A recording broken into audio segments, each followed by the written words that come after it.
अस्सलाम वालेकुम नाज़रीन, प्रोग्राम एग्री बिज़नेस के साथ मैं हूं आपका मेज़बान डॉक्टर अमजद बुखारी। नाज़रीन, आज हम आलू पे बात करेंगे। ऐसा लगता है कि आलू के बगैर ज़िंदगी नामुकम्मल है। आप अगर घरेलू खातून हैं तो आलू आपके लिए सहूलत का बड़ा सबब है। आप कुछ भी बनाना चाहती हैं, आलू साथ ऐड करें और हांडी तैयार हो जाती है। आलू गोभी बना लें, आलू गोश्त बना लें, आलू पालक बना लें, आलू मेथी बना लें। आलू बड़ा ज़बरदस्त कॉम्बिनेशन है, जिसके साथ आप इस्तेमाल करना चाहें आलू इस्तेमाल हो जाता है। और साथ साथ जो है जो फ्राइज़ हैं, चिप्स हैं, वो पूरी दुनिया में बड़े पसंदीदा हैं। और ना सिर्फ ये कि ताज़ा फ्राइज़ मिलते हैं, जो फूड चेन्स हैं वहाँ पर आपको ताज़ा फ्राइज़ मिलते हैं, बड़ी कीमत है। थोड़ा सा पैकेट जो है 300-300, 400-400, 500-500 रुपये का फ्राइज़ का पैकेट होता है। इसके अलावा भी हमें पैकिंग में जो है वो आलू के चिप्स वो भी पूरी दुनिया में बिकते हैं और ड्रिंक के साथ लोग यूज़ करते हैं। तो आलू ऐसा है कि लगता है कि जितना भी आलू हो वो कम है।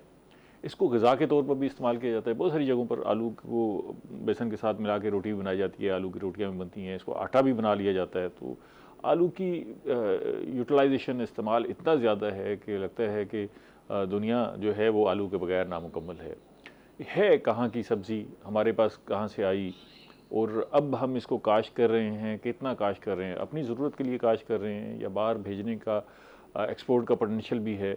अगर भेज रहे हैं तो वो कितनी मिक़दार में भेज रहे हैं, आगे चल के इसमें मज़ीद इजाफ़ा हो सकता है, पेरिशेबल है, इसकी शेल्फ़ लाइफ कितनी है, कितने अरसे में ख़राब हो जाता है। ये सारे पहलू हैं जिन पे हम बात करेंगे। मैं सबसे पहले आपको अपने मेहमानों का तारुफ़ करवा दूँ। मेरे साथ पहले मेहमान मौजूद हैं मोहम्मद आलमगीर साहब। आप एग्रीकल्चर ऑफिसर हैं, महकमा ज़राअत से मुंसलिक हैं और इन सारी मामलात पे गहरी नज़र रखते हैं। उनसे पूछेंगे कि उनकी क्या राय है। और उनके साथ साथ जो है दूसरे मेहमान मौजूद हैं चौधरी मोहम्मद सरवर नदीम साहब। आप तरक्की पसंद काश्तकार हैं, आलू काश्त करते हैं, तवील अरसे से काश्त करते हैं, बहुत सारी वैरायटी काश्त करते हैं, दावा करते रहते हैं कि मेरे पास ऐसे आलू भी हैं कि आप अगर खाएं तो आशीष कर उठें। तो ये क्या जो फूड चेन है उनको भी सप्लाई करते हैं, क्या सूरत हाल है? और ख़ास तौर पे जो काश्तकार हैं, अगर वो इस तरफ आना चाहते हैं, आलू की काश्तकारी की तरफ आना चाहते हैं, उनके लिए क्या पोटेंशियल है, ये इनसे जानने की कोशिश करेंगे। बहुत शुक्रिया आप दोनों मेहमानों का। आलमगीर साहब, आप पहले तो ये बताइएगा कि आपको ख़ुद कितना शगफ़ है आलू के साथ? खाते रहते हैं, आलू पसंदीदा सब्ज़ी है या कोई ज़्यादा इतनी अच्छे अंदाज से कोई उसको, बहुत सारे लोग बड़े चिढ़ भी जाते हैं कि भाई हर जगह पे आलू, ये क्या बात है, जब भी पका हुआ हो तो आलू साथ कॉम्बिनेशन। क्या आपकी क्या सूरत हाल है? डॉक्टर साहब, मेरी भी यही सूरत हाल है कि आलू आपको रोज़ाना ही आलू एक ऐसी चीज़ है जिससे आपको डेली बेस पे वास्ता पड़ता है। आप गोश्त खाएं, आप कीमा खाएं, आप समोसा खाएं, आप पकौड़ा खाएं, आलू खाएं और कुछ नहीं तो आलू का पराठा आलू से वास्ता पड़ता है डेली बेसिस पे ना। तो डॉक्टर साहब देखें, आलू हमारी चौथी बड़ी फसल है पाकिस्तान की, और फूड सिक्योरिटी के अंदर आलू का एक बहुत बड़ा रोल है। और आलू हमारे पास माशाल्लाह बहुत ज़्यादा वाफिर मिकदार में है, और हमारे पास आलू की बड़ी अच्छी और हेल्दी क्रॉप है। और आलू की ना सिर्फ हमारे पास हेल्दी क्रॉप है, आलू बजाते ख़ुद एक मुकम्मल ग़िज़ा है। इसके अंदर आपको बहुत सारा स्टार्च मिलता है, आपको विटामिन्स मिलते हैं, आपको मिनरल्स मिलते हैं। इसलिए और आपको ये हमारी जितनी भी फूड्स हैं उन सब में आपको आलू लाजमी मिलेगा। ठीक है, उसमें ग़िज़ाइयत भी है, लेकिन कहते हैं कि अगर ज़्यादा खाएं तो फिर मोटापा भी आलू से आता है। देखें डॉक्टर साहब, एक्सेस तक ठीक है, वो तो किसी भी चीज़ की जो है ना वो बुरी होती है। ठीक है जी बिल्कुल। चलें चौधरी साहब, ये बताएं आप कितने अरसे से आलू काश्त कर रहे हैं? हाँ जी, अल्हम्दुलिल्लाह बहुत अरसे से।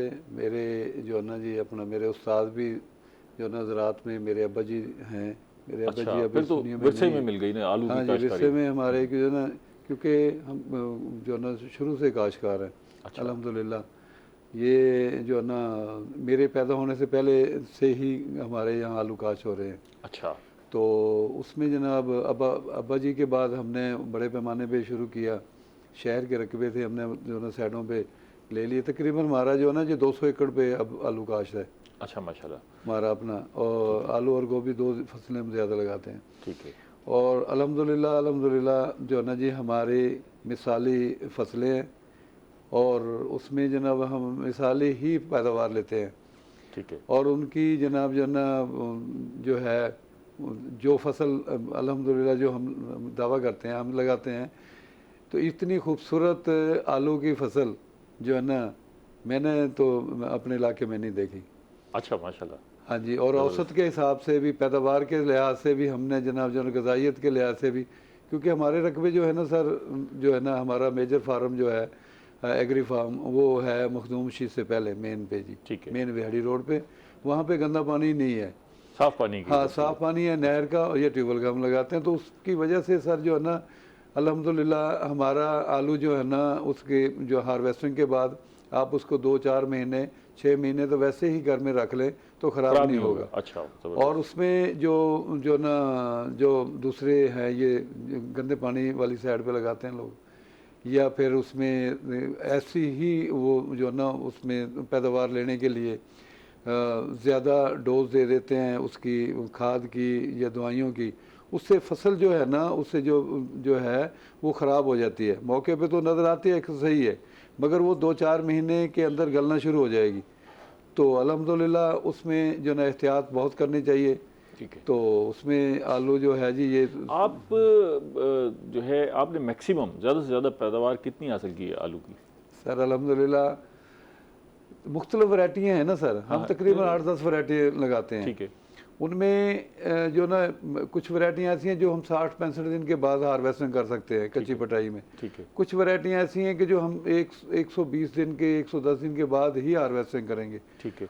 उसमें से हमने, क्योंकि इसमें से सीड निकालना होता है, ठीक है। पहले तो हम क्रेड लेते हैं ना जी, बाहर से भी सीड आता है ये सारा, ठीक है। फिर हमने काट के उसको लगा दिया।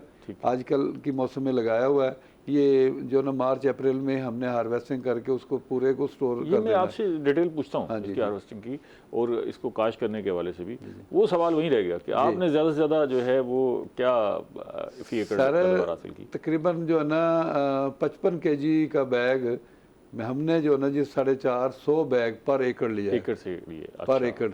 अच्छा, तो अमूमी तौर पे कितना होता है? बाकी जो काश्तकार हैं वो कितना? 200-250 बैग जो है ना जी अपना आम फार्मर जो है ना। इसका मतलब ये है कि जो आम फार्मर है वो आपकी पैदावार से आधी पर खड़ा हुआ है। आधी पे खड़ा हुआ है जी। ये ज़मीनें भी वही हैं, काश्तकारी का अंदाज भी वही है, बीज भी वही है, तो आधी पे खड़ा हुआ है, तो कोई ना कोई कोताही है उसकी जो उसको ओवरकम नहीं कर रहा जी। वो उसमें जो है ना आलू कोई भी फसल है उसको हमने, जैसे हम छोटे छोटे बच्चे को पालते हैं या ना जी माँ, ऐसे उसकी खिदमत करती है। तो ऐसे अगर करेंगे तो वो उस वक्त पे उसको पानी देंगे, ज़्यादा नहीं देंगे, जितना उसको चाहिए उतना देंगे।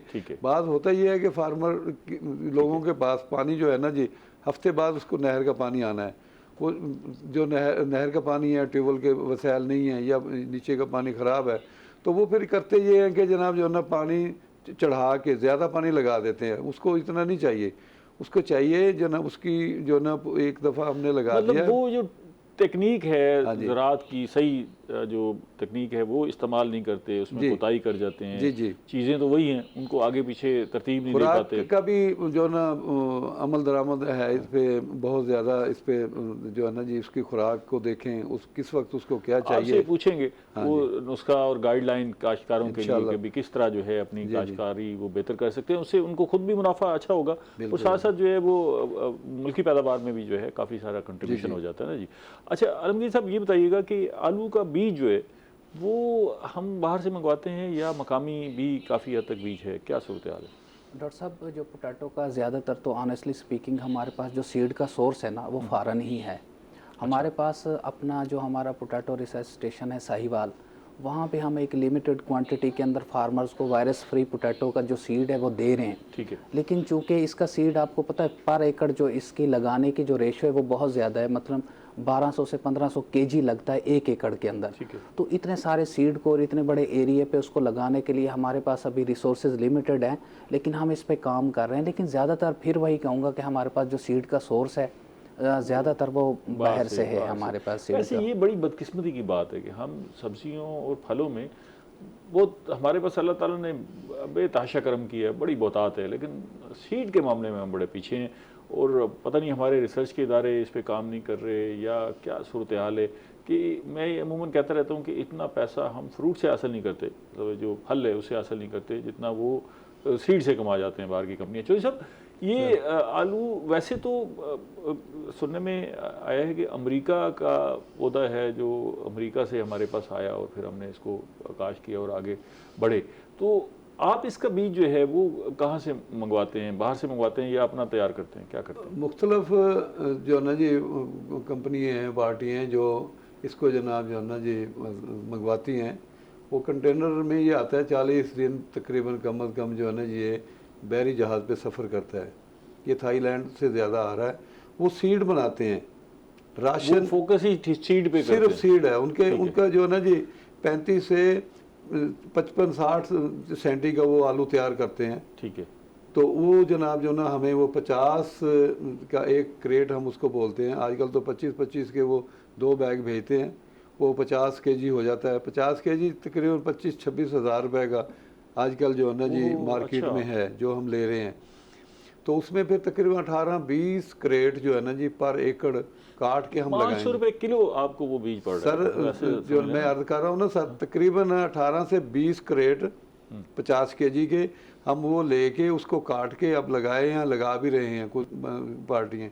और वो फिर जो है ना जी उसके बाद ये मार्च के एंड में और अप्रैल के शुरू में तैयार हो जाएगा। फिर हम उसको जो ना कोल्ड स्टोर में स्टोर कर लेंगे। ठीक है। फिर जो है ना जी उसमें 9वें महीने में जो है ना सितंबर में या अक्टूबर के शुरू में निकलवा के फिर हम इसको जनाब जो है ना वो जो बड़ा सैद है उसको काट के लगाएंगे, दूसरे को ऐसे ही लगा देंगे। वो फिर कितने पीस करते हैं काट के? अगर सर उसका देखा जाता है उस पर उसकी आंखें कितनी है। अच्छा, ठीक है। हर बुनियादी तौर पे वो आंखों से ही पौधा निकलता है। हर आंख को एक टुकड़ा देना है जिसको जो ना जो ज़ाया नहीं करना। ठीक है। तो वो बाद जो ना वैरायटी ऐसी हैं जिसमें 3-4 आंखें ही हैं। बाद ये है कि जिसमें ज़्यादा आंखें हैं।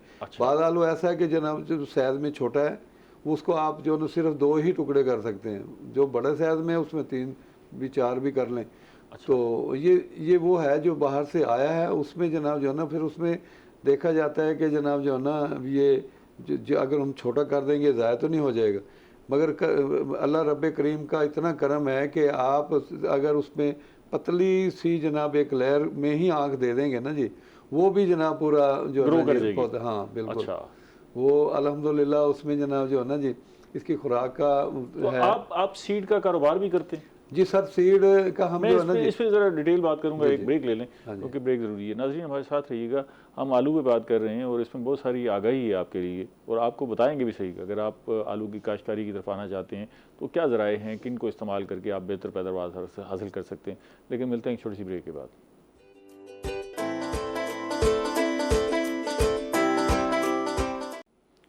वेलकम बैक नाज़रीन, हम बात कर रहे हैं आलू की फसल पर और माहिरीन हमारे साथ मौजूद हैं। चौधरी साहब, मैं आपके पास एक सवाल छोड़ के गया था कि आप खुद भी बीज का कारोबार करते हैं, आलू के बीज का, और वो जो बीज आप खुद तैयार करते हैं या बाहर वाला जो मंगवा के उसको ढाल के फिर बेचते हैं, क्या करते हैं?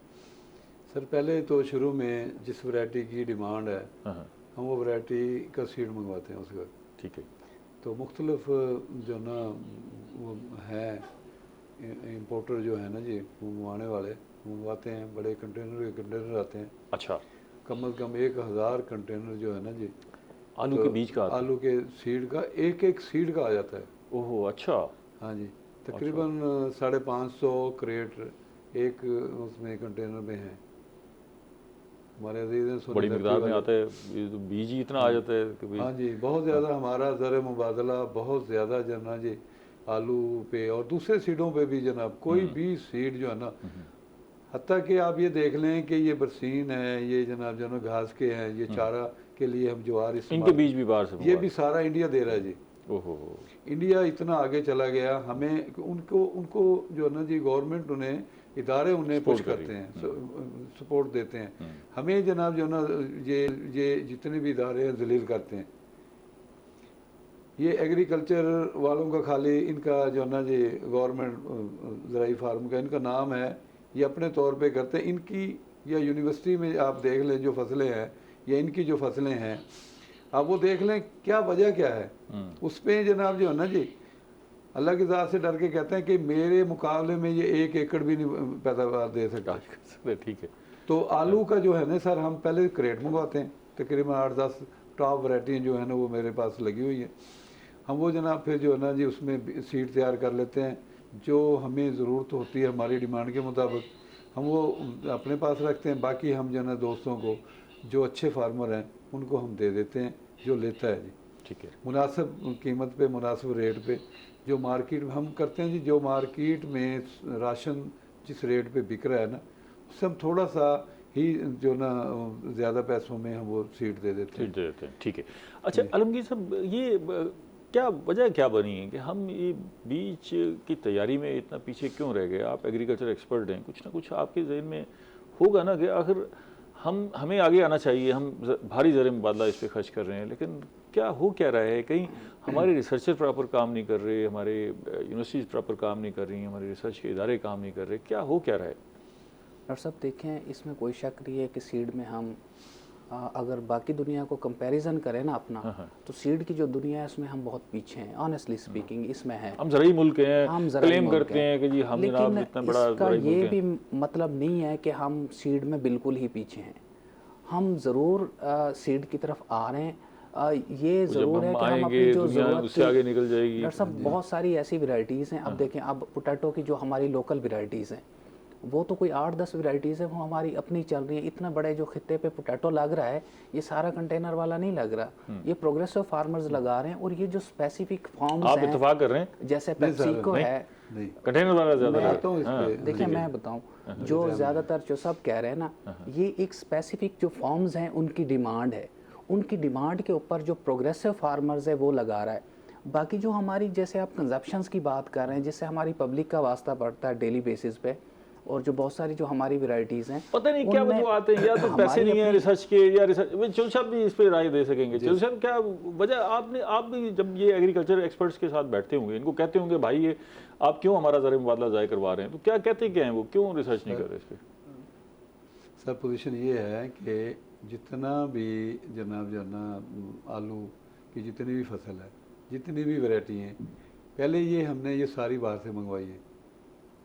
ये साहिवाल में रिसर्च कर रहे हैं, जहाँ भी कर रहे हैं, वो फिर आगे उसको तैयार करके ये जनाब जो है ना जी, अब देखें एक, अच्छा उसी वैरायटी को फिर आगे तैयार करके एक वैरायटी जब ये तैयार करके हमें दे रहे हैं, जब अगर वो औसत ही नहीं देगी, उसकी जनाब मार्केट में इतनी डिमांड ही नहीं होगी, तो ज़ाहिर क्यों? देखिए ना मुकाबला है, मुकाबले में हम बहुत आगे पीछे हैं। ठीक है, तो फार्मर को जो है ना जी उसमें औसत भी उसको मिलनी चाहिए, गजाइत भी सही हो, मार्केट भी हो, मंडियों में भी उसको पूछा जाए। ठीक है, तो ये सारा कुछ देख के ना जी फार्मर जो है ना बेवकूफ़ तो नहीं है, इतना महंगा सीड खरीद रहा है, 4-5 लाख पर एकड़ का खर्चा करके वो सीड तैयार करता है। क्यों करता है?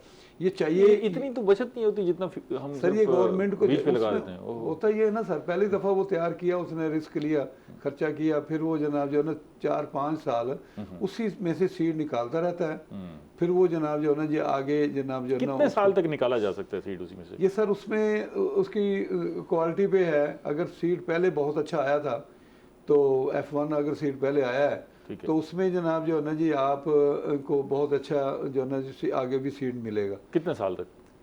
ये कुछ वैरायटियाँ ऐसी हैं जो 10-10 साल से चल रही हैं, 10 साल तक सीड दे जाती हैं। कुछ ये है 2 साल में खत्म हो जाती हैं, कुछ 4-5 साल में। कैसे पता कैसे लगता है कि सर उसकी पैदावार कम होने लग जाती है, उससे अंदाजा हो जाता है? हाँ जी, पहले साल हमने लगाया ना जी, वो औसत उसकी ठीक थी। ठीक है, अगर दूसरे साल में कुछ उसकी औसत कम हुई है, ठीक है, वो हमारी बेवकूफ़ी की वजह से भी कम हो सकती है, मौसमी हालात की वजह से कम हो सकती है, हमने खुराक कम डाली है उसकी वजह से भी कम हो सकती है, हमने सीड पहले ही कम लगाया है, हम कम, हाँ जी, उसकी वजह से भी कम हो सकती है, हमने खुराक अच्छी नहीं। लेकिन ये कैसे पता लगेगा कि अब वैरायटी में जान नहीं रही? हाँ जी, वैरायटी में जान नहीं रही, उसकी जनाब जो है ना जी, जब हमने उसको जो ना हार्वेस्टिंग की है, हम उसमें से सीड निकाल रहे हैं, एक तो हमें पहले पता चल गया कि जी इस साल इसने औसत कितनी दी है। ठीक है, दूसरा ये है कि वो आलू जो था, उस आलू को उसकी आँख जो है वो बताएगी कि जनाब जो है ना जी मुझ में जान है कि नहीं है।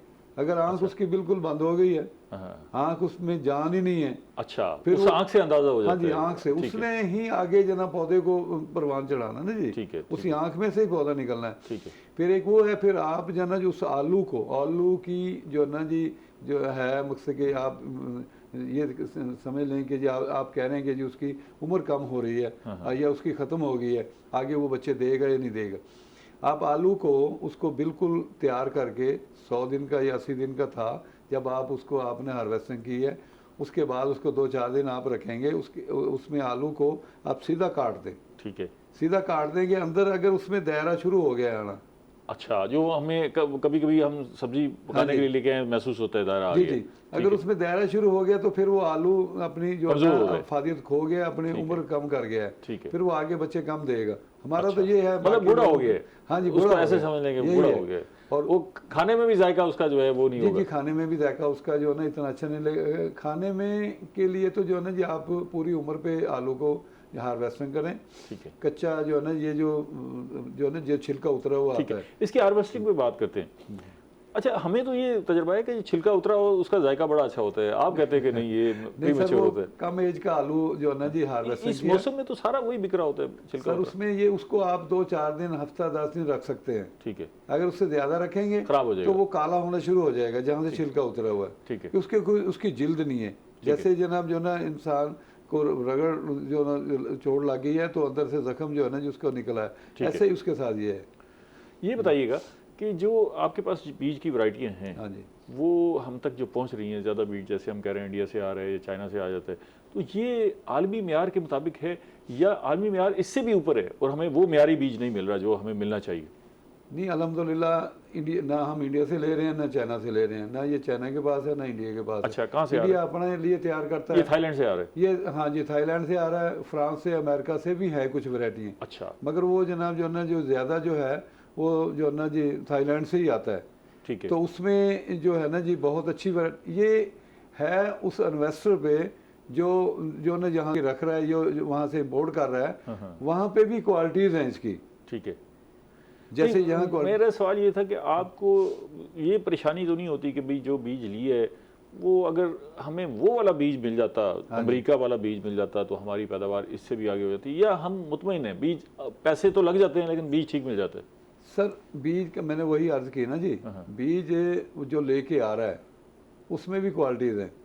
ठीक है, वो अगर अच्छी क्वालिटी का सीड लेके आएगा तो यहाँ 2 साल की बजाय वो 10 साल भी चल सकता है। ठीक है, तो अगर वो हल्का पहले ही बंदा, जैसे जो है ना जी हमने भैंस एक खरीदी है, वो पहले ही तरोड़ थी, तो उसने आगे क्या दूध देना है? 1-2 सुबह दे के वो बंद हो जाएगी। ऐसे ही आलू का है। ठीक है, तो ये मैं अभी आपसे ना ज़रा थोड़ी देर आलमगीर साहब से बात कर लूँ फिर, क्योंकि मैं ज़रा ज़मीन के बारे से बात करना चाह रहा हूँ आपसे। मैं ये जानना जरूर चाहूँगा कि ये जो आलू का जायका है वो सबसे इम्पॉर्टेंट है। हमें आज भी ये पता लगता है कि जी जो फूड चेन्स हैं वो अपना आलू बाहर से मंगवाती हैं, ये किस हद तक हकीकत है? और आपका आलू भी कहीं बाहर जाता है या नहीं, ये मैं आपसे पूछूंगा, आप ज़रा इसको सोच लें, मैंने आपको इसलिए वक्त दिया। आलमगीर साहब ये बताइएगा कि इसके लिए जो ज़मीन है वो किस किस्म की चाहिए? आप काश्त करना चाहते हैं, एक तो ये हमारे खित्ते में काफ़ी काश्त हो रहा है, इसका मतलब है कि यहाँ का मौसम और यहाँ की ज़मीन इसके लिए मुवाफिक है, या इससे हटकर कहाँ कहाँ काश्त हो सकता है? लेकिन इसका जवाब मैं ब्रेक के बाद दूंगा। ब्रेक का वक्त हो गया। नाज़रीन हमारे साथ रहिएगा, मिलते हैं एक छोटी सी ब्रेक के बाद।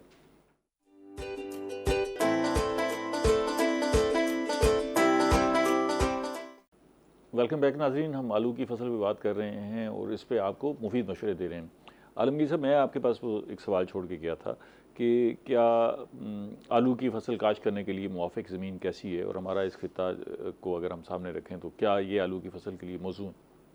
जी डॉक्टर साहब, हमारा जो पहला सवाल आपका, हमारा जो खित्ता है आलू की फसल के लिए बिल्कुल मौजू है।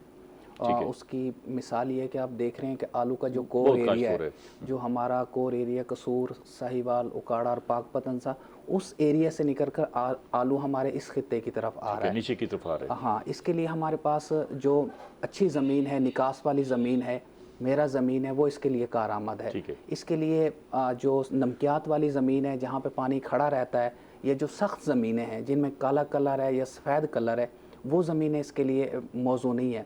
उसके अलावा हमारी जितनी भी ज़मीनें हैं वो सारी मौजू हैं। डॉक्टर साहब देखें, 3 फसलें लगती हैं पंजाब के अंदर आलू की, और हमारे पास आलू का माशाल्लाह इतना बड़ा फर्टाइल एरिया मौजूद है। एक हमारे पास बहारिया फसल लगती है और एक हमारे पास इसकी ख़ज़ां फसल लगती है, और तीसरी जो फसल है वो हमारी हिली एरिया से आती है। और जब आपके पास सीज़न नहीं होता, तकरीबन पूरा साल हमारे पास आलू रहता है। ठीक है। अच्छा चौधरी साहब, ये बताइएगा कि वो जायके वाले मामले पे बात करते हैं, लेकिन पहले मुझे ये बताइएगा कि आलू इस दफ़ा फसल कैसी है, ये जो अभी ताज़ा आ रही है मार्केट में? जी अल्हम्दुलिल्लाह इस दफ़ा फसल बहुत अच्छी है, मगर पहले से कम है। क्योंकि सस्ती चीज़ें मिलेंगी, आलू कोई रेट कम होगा या आलू महंगा ही बिकेगा? आलू का रेट आजकल कम ही है सर। मार्केट में, खुली मार्केट में तकरीबन 60 रुपए किलो बिक रहा है। जी जी। तो 60 रुपए किलो ठीक है, इससे कम होना सर चाहिए। ये जो ना गरीब आदमी के की लिए तो 60 सब्जी रुपए है, भी बहुत कम बिक रहा है। आपके हिसाब से 60 कम है? हाँ जी। कितना होना चाहिए? अगर हम खर्चे जनाब जो है ना जी, कम से कम ये जो है ना जी 70-80 रुपए कम से कम बिकना चाहिए। इसके अगर ये मार्केट में 60 रुपए है परचून में, हाँ जी, तो मंडी में क्या भाव आ रहा होगा? मंडी में जो है ना जी तकरीबन जो 50-55 केजी का जो बैग है सुर्ख आलू का, जिसकी मार्केट है, डिमांड है, उसमें अच्छी वैरायटियों में जो है वो तकरीबन 2000 का है। अच्छा, 55 केजी का, 50 केजी का भी आप समझ लें तो 50-55 केजी का है जी। 40 रुपए किलो हो गया ना? उसमें हाँ, उसमें 50 तकरीबन 50-60 रुपए का जो है ना जी बैग लगता है, वो भी वो बेचते हैं। ठीक है। दोबारा उसमें जनाब रीफिलिंग के लिए। और बाकी जो है ना जी फार्मर से तो ये तकरीबन 40 रुपए किलो लिया जा रहा है। 40 रुपए किलो, 40 रुपए पे खर्चा पूरा हो रहा है सर? अल्हम्दुलिल्लाह फसल अगर उसकी सही है, बहुत अच्छी है, तो ठीक है। पीछे जनाब जो है ना आप उसमें जरा ये भी ख्याल रखा करें कि ये गरीब आदमी की सब्जी है, उसने भी खाना है। अगर ये महंगा हो जाएगा तो वो बेचारा किधर जाएगा? इस आलू से, आलू आप ऐसे समझे, आलू ने हमारी सोसाइटी में भ्रम रखा हुआ है लोगों का। अगर कुछ भी नहीं है तो चलो आलू और गोभी, ये दोनों फसलें ऐसी हैं कि इससे गुजारा हो जाता है। आजकल जो है ना जी वो आलू उसे जो है ना कम रेट पे मिलेगा, क्योंकि बहुत से लोग जो हैं जिम्मेदार, वो किसी ने गंदम काश्त करनी है, किसी ने इस पे मिर्च काश्त करनी है आलू निकाल के, किसी ने दोबारा आलू लगाना है और किसी ने प्याज लगाना है, इसलिए रेट इसका कम हाँ जी। इसलिए ये जो है ना जी ये तकरीबन 15 जनवरी तक ये रेट तकरीबन चलेगा। उसके बाद फिर ये रेट जो है ना जी थोड़ा अप होगा। अभी आपने कहा कि जो सुर्ख आलू है, हाँ जी, वो अच्छा है, तो इसका मतलब ये है कि सुर्ख आलू का जो जायका है वो निस्बतन अच्छा होगा। जी जी, यही वजह होगी ना? हाँ जी। या और कोई भी वजह है? नहीं, उसका जायका भी अच्छा है जो ना, और वो फिर जब हम उसे पकाते हैं तो पकाने में ये जो वाइट जो सफ़ेद आलू है, ये बाद में जो है ना ज़्यादा अगर थोड़ा पक गया या ज़्यादा वो हो गया, ये हलवा बनना शुरू हो जाता है। अच्छा, ये जो है ना बीच में गलना सुर्ख आलू जो है उसमें जो है ना जी अगर वो सही अपना सही उम्र के हिसाब से पकाया गया, ज़मीन में तैयार किया हुआ किया, और फिर आगे जनाब उसको वो फिर जो है ना आखिरी टाइम तक सालन बनने के बाद, ठीक है, वो आलू वैसे का वैसे ही रहेगा जितना आपने उसको स्टीम दी है। हलवा नहीं बनेगा? नहीं, हलवा नहीं बनेगा। अच्छा, ये एक तो ये नुस्खा हो गया ना कि जी खरीदार के लिए भी नुस्खा है ना जी, अगर आप खरीदने जा रहे हैं तो सुर्ख आलू को तरजीह दें। इसके अलावा भी कोई है कि खरीदार के पॉइंट ऑफ व्यू से, आम आदमी के, मैं सब्जी खरीदने जाता हूँ, वाइट आलू जो है ना जी यहाँ पे उसे पसंद नहीं किया जाता। ये ठंडे इलाके जो है, ठीक है, शुमाली इलाका जहाँ से पहले आलू आता है, वहाँ पे ही वाइट आलू जो है ना ज़्यादा बिकता है, या रूस वगैरह जहाँ पे ठंड ज़्यादा पड़ती है, ठीक है, उन इलाकों में ही ये जाता है, हमारा बहुत ज़्यादा जाता है। एक मंडी सिर्फ उकाड़ा मंडी से तकरीबन डेली का आजकल कम से कम 50,000 बोरी जो है ना जी आलू जा रहा है। अच्छा, 50,000 बोरी रोजाना? सारा ही जनाब जो ना सारा ही इंपोर्ट हो रहा है। मकसद कि हमारे आलू की वैरायटी इतनी अच्छी है, 80,000 90,000 तक बाहर जा बोरी डेली की चली जाती है, सिर्फ एक उकाड़ा मंडी से। उकाड़ा मंडी हमारी इतनी बड़ी मंडी है, तो उसमें से जनाब जो ना जी वो सारा अल्हम्दुलिल्लाह, तो जो है ना जी अब आजकल तो ये जो बेल्ट थी ना मेलसी से ऊपर जो सही अपना हसपुर, ये वो सारा वहाँ पे जो है ना ये हैं ज़ुबैर साबर वाले हैं, वो जो ना ट्रेडिंग कर रहे हैं मेलसी में। वो जनाब इन इलाकों में बेट के इलाके जो थे, उन इलाकों में बहुत ज़्यादा लगना शुरू हो गया, तो उसमें दो ही फसलें वो ज़्यादा लगा रहे हैं, मकई लगा रहे हैं या फिर ये आलू लगा रहे हैं। ये वैसे भी दोनों जो है ना सीरियल हैं, हमें अच्छा वो फराहम करती हैं। अच्छा, ये बताइएगा कि वो जो जायके वाली बात है, जी जी, हमारे आलू का जायका क्या दुनिया से कम है कि जो फूड चेन्स हैं वो कोशिश करती हैं कि नहीं इसके लिए स्पेशल आलू हमने मंगवाना है? सर जो ना जी जो ना मैं अर्ज़ करता हूँ कि जितना अच्छा आलू हमारा है, पाकिस्तान का आलू, पाकिस्तान का चावल भी आलू भी, इंडिया और ये दूसरे जितने भी मुल्क हैं, ठीक है, वो सारे यहाँ से ख़रीद के वो जनाब आप जैसे यहाँ पे ये जो ना अपना ये गिब्स बिस्कुट फैक्ट्री वाले मुल्तान में है, नाम नहीं लेते चले, हाँ जी, हाँ जी, इन्होंने वेयर हाउस उसमें बनाया हुआ है, ठीक है, अपना जो ना उसमें दुबई में बहुत बड़ा वेयर हाउस, वहाँ से जनाब दूसरे मुल्कों में जा रहा है, यहाँ से ये माल ले जाते हैं, अच्छा, वहाँ से हाँ, फिर वहाँ इसका से मतलब काफ़ी दूसरे एक्सपोर्ट हो रहा है ना जी? बहुत ज़्यादा दूसरे मुल्कों में भी बहुत जा रहा है। इसको तो हम जितनी पैदावार हासिल कर लें कम है, दुनिया में हाँ इतनी जी, डिमांड है। बिल्कुल। और फिर सबसे बड़ी बात ये है कि ये जनाब जो ना वो सब्जी है, वाइट सब्जी है कि ये ख़राब नहीं होती। अगर इसको आज फार्मर ने, ज़िम्मेदार ने जो ना हार्वेस्टिंग की है, आज नहीं मार्केट अच्छी, मार्केट में नहीं बिका, ये खाली उसको ढेरी लगा के रख दे, खराब भी नहीं होना, महीना 2 महीना वैसे ही पड़ा रहे, 3 महीने पड़ा ये। बल्कि आम आदमी भी अगर सस्ता है तो खरीद के रख ले भी, चलो वो उसको रख 2-4 ले, इसको महीने अच्छे हवादार जगह पे रख ले साए में, ठीक है। तो ये 6 महीने नहीं खराब होता। ठीक है। अच्छा, इसका मतलब है जायका ठीक है। जायका ये जो हम ये तासुर है कि बहुत सारी फूड चेन्स, बड़ी फूड चेन्स हैं, वो बाहर से आलू मंगवाती हैं, ऐसा ठीक है या आपसे खरीदती हैं? सर होता ऐसा है कि जैसे ये यहाँ पे इंग्लिश मीडियम जो अच्छे स्कूल बनाए हुए हैं, ये यहाँ जो ना क्वालिफाइड जितने भी स्टाफ है यहाँ से नहीं लेते, ये बाहर से जनाब जो ना जी मैट्रिक पास को यहाँ पे टीचर रखेंगे। ये एक सारा दिखावा है हमारी जो ना जी अल्हम्दुलिल्लाह हमारी जितनी भी ये फसलें हैं, ठीक है, ये जनाब जो खाने की सब्जियां हैं दूसरी, सर पाकिस्तान की सब्जी का एक नाम है। यहाँ से बाई एयर एक पार्टी है, वो बाई एयर दुबई लेके जाती है सब्जियां कुछ, वो उससे फिर आगे जाती हैं। ठीक है, तो पाकिस्तान में अल्हम्दुलिल्लाह में हम पीछे नहीं है सर। हमें चार जो ना अपने यहाँ पे मौसम है हमारे, ठीक है। अब हमें ये जो शुमाली इलाका जात में जो आलू जो है ना जी लगा हुआ था, वो 8वें महीने आ गया, उसके बाद जनाब जो है ना जी फिर हमने यहाँ से लगा दिया, फिर वो शुरू हो गया।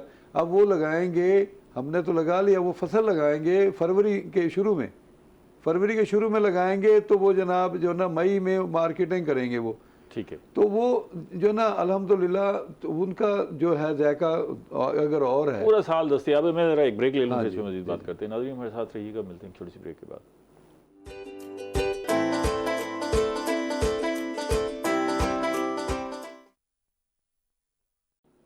वेलकम बैक नाज़रीन। हम आलू की फसल पर बात कर रहे हैं और इसके हवाले से आपको नुस्खे भी बता रहे हैं।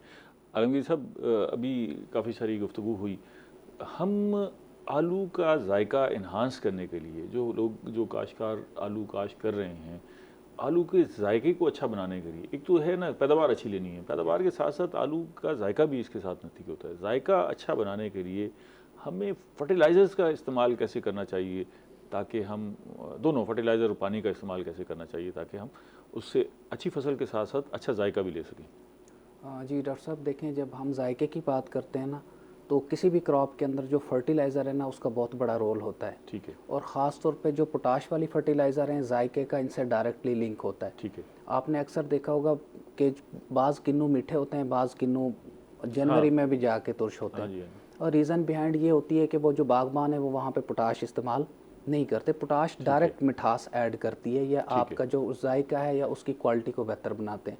तो इस वक्त जो हमारे जो आलू के ग्रोअर हैं, जो हमारा प्रोग्राम सुन रहे हैं, इस प्रोग्राम के तवस्सुत तो मेरी उनसे ये गुजारिश है कि तकरीबन हम 70% जो हमने बेसल जो डोज है, ज़मीनी खादें, वो पूरी कर ली हैं। तो अब उनको चाहिए कि 15 दिन के वक्फे से जो पोटाश वाली स्प्रे हैं वो उनके ऊपर स्प्रे करें, पत्ते के ज़रिए उसको पोटाश दें, ताकि उसकी एक तो उसके अंदर जो रेजिस्टेंस का जो मैकेनिज़्म है, उसका अपना जो सेल्फ डिफेंस है वो बेहतर होगा, ताकि वो कोरे से आने वाला जो ख़तरा है उससे भी लड़ेगा। दूसरा जो हमारा जायके का जो हमारा कंसर्न है ये भी बेहतर होगा। तो पोटाश वाली जो स्प्रे हैं, और पोटाश आपने ज़रूर इस्तेमाल करें। इसके साथ मुख्तलिफ मार्केट्स के अंदर अमाइनो एसिड मौजूद हैं, NPK का मिक्सचर मौजूद है, इसको भी इस्तेमाल करें। अच्छा चौधरी साहब, ये तो एक साइंटिस्ट का मशवरा था, एक काश्तकार, तरक्की पसंद काश्तकार का काश्तकारों के लिए क्या मशवरा है कि किस तरह वो खादों और पानी का इस्तेमाल करें ताकि अच्छी फसल भी हासिल करें और जायका भी अच्छा हो? जी सर, उसके लिए फार्मर को चाहिए ज़मीन की तैयारी में, जब ज़मीन तैयार हो जाए, बिल्कुल एक तो खुश्क हो, बिल्कुल ही नमी ना हो ज़मीन में नमी होनी चाहिए, नमी ना हो, ठीक है। अच्छा खुश्क हो तो उसको तैयार करके बारीक की हुई हो, ज़्यादा जो है ना जी बारीक भी ना हो, ढेले ना हो, ढेले ना हो, छोटे छोटे हों, वो ठीक है। बहुत ज़्यादा बारीक भी ना हो, जी, और बहुत बड़े ढेले भी ना हो, और गहरा हाल भी उसने चलाया हो। अच्छा, गहरा हल भी चलाना है, ठीक है। अच्छा, दूसरा उसमें सर वो जब ज़मीन की तैयारी हो गई है, फिर उसमें 2 बोरी पोटाश 25 kg में, हाँ जी 25 kg वाली, या 50 kg की एक डाल दे, या 25 की 2 डाल दे, 50 किलो पोटाश डाल, हाँ जी 50 किलो पोटाश डाले, और कम अज कम 3 बोरी जो है ना जी वो DAP दे एकड़ में। अच्छा, उसको खर्चा है अगर बड़ा। वो कम अज कम ज्यादा ही कंजूसी करता है तो वो 2 बोरी से कम तो कर ही नहीं सकता। अच्छा, 2 बोरी से कम नहीं होना हाँ जी, चाहिए, ठीक है। एक बोरी होमिक एसिड उसमें डाल दे वो नीचे। अच्छा, ठीक है। फिर वो डाल के उसमें जनाब जो है ना एक हल्का सा उस पर हल चला दे, हल चला के उसमें जनाब जो है ना जी वो फिर वो प्लांटर से या जो है ना जी हाथ से वो जनाब जो है ना उसमें वो आलू लगवा दे। बीज लगाए, ठीक है। हाँ जी, फिर ऊपर उसने जो है ना जी कम अज़ कम 3 साढ़े 3 बोरी यूरिया देनी है। तो पोटाश कम अज़ कम जो है ना जी आधी बोरी, वो कम अज़ कम अगर कंजूसी करता है आधी बोरी जनाब फ्लड करे उसमें जनाब जो है ना पोटाश की। अच्छा, फिर पोटाश हाँ जी, दे, ठीक है। पोटाश और पोटाश जो है ना जी वो करे, या लिक्विड अगर उसे दस्याब है अच्छी, उसे यकीन है कि जी 1 नंबर है, तो वो उसे वो कर दे। तो उस पर जनाब कम अज़ कम 2 स्प्रे वो जनाब उसमें ना जिस वक्त वो हो गया है मकसद के जो है ना 65-70 दिन का, उसके बाद 2 स्प्रे वो कम अज़ कम जो है ना वक्फे से तो वो उसकी पोटाश की स्प्रे कराए। ठीक है। अच्छा जो है ना जी पोटाश जो है ना बड़ा महंगा नुस्खा बता रहे हैं चौधरी साहब, ये तो फिर नहीं महंगा नहीं है इतना। अच्छा। तकरीबन 1000 रुपये पर उसमें ना जी लीटर के हिसाब से कि पैकिंग में वो जनाब पोटाश जो है ना जी उसमें पर एकड़ की जो है ना उसे मिल जाती है। ठीक है। तो इतना महंगा भी नहीं है। ठीक है। तो एक उसको देखे ना जी, पहलवान से आप कुश्ती करवाएं या ना करवाएं, उसकी खुराक कम ना करें, खुराक उसकी आप पूरी करेंगे। ठीक है। तो फिर ये 70 दिन 65 दिन से पहले पूरी सारी खुराकें जो नीचे उसने डालनी थी ये मुकम्मल करें, और ये मुकम्मल कर ले। ठीक है। उसके बाद जनाब जो है ना जी जो उसमें पहले तो कोशिश करता है ना कि जी पौधे की हाइट जो है ना बढ़ जाए, जो उसके जो है ना जी जो पौधा जो है तना उसका बड़ा हो जाए, मोटा हो जाए, फिर उसमें से उसने खुराक लेते रहना है। ठीक है। फिर उसका जनाब जो है ना जी अब जब अपने हार्वेस्टिंग करनी है उससे 10 दिन पहले कम अज़ कम 10 दिन पहले जनाब जो है ना जी वो उसका पानी बंद कर दे, बिल्कुल। अच्छा। उसका पानी 10 दिन पहले कम अज़ कम उसका बंद करे, बंद कर दे, ठीक है। और जिस दिन उसने हार्वेस्टिंग करनी है उससे 2-3 दिन पहले उसकी जो ऊपर बेलें हैं वो कटवा दे, उसको 2-3 दिन पड़ा रहे। अच्छा, ठीक। उसके बाद वो जगह सारी खुश्क हो जाएगी और वो नमी जो है ना जी वो होगी, जिल्द उसकी पुख्ता हो जाएगी। फिर वो आप 80 दिन के बाद हार्वेस्टिंग कर लें, 90 के बाद कर लें, 100 के बाद कर लें, तो वो अल्हम्दुलिल्लाह वो बिल्कुल जनाब जो ना जी मार्केटिंग भी अच्छी करेगा और रेट भी उसको सही मिलेगा, और अल्हम्दुलिल्लाह जो है ना वो जो है ना फसल उसकी बहुत अच्छी होगी, अच्छी हो जाएगी। हाँ जी। ये बताइए, आखिरी मिनट है बस, थोड़ा सा वक्त है कि इस फसल को मंडी में मुंतकिल करते हुए जिस अंदाज से हम पैकिंग करके ले जाते हैं और जिस अंदाज से मंडी में लेके जाते हैं, उसमें कोई ऐसी कोताही है जो हम करते हो जिससे हमें अच्छा रेट ना मिलता हो, जिससे काश्तकार को बचना चाहिए? उसमें यह है कि एक तो हमें जो ना जी अपना ये जैसे सुबह सुबह जो ना ओस पड़ी हुई है, बहुत ज़्यादा शबनम है, धुंध है, उससे हमें जनाब जो ना ये अगर हमने हार्वेस्टिंग की है वो पड़ा रहे, थोड़ी इसको हवा लगे, धूप लगे, उसकी मिट्टी खुश्क हो जाए, फिर हमें जनाब जो ना जी उसको अपने उसमें ना अपना बोरियों में भरना चाहिए। ठीक है। आजकल उसमें जो है ना बैग जो है उसमें भर के, और वो जनाब जो है ना जी अपना ज़्यादा देर धूप में ना पड़ा रहे। ठीक है, ज़्यादा देर धूप में नहीं। बहुत शुक्रिया, प्रोग्राम का वक्त खत्म हो गया। आप दोनों मेहमानों का बेहद शुक्रिया। नाज़रीन, हमने आलू की फसल की बात की, आपके लिए बहुत सारी रहनुमाई थी। आलू काश्त करें, इसमें बड़ी ग़ज़ाइयत है, अपने लिए भी काश्त करें, मुल्क के लिए भी काश्त करें। अगले प्रोग्राम तक इजाज़त दीजिए, अल्लाह ने के बाद।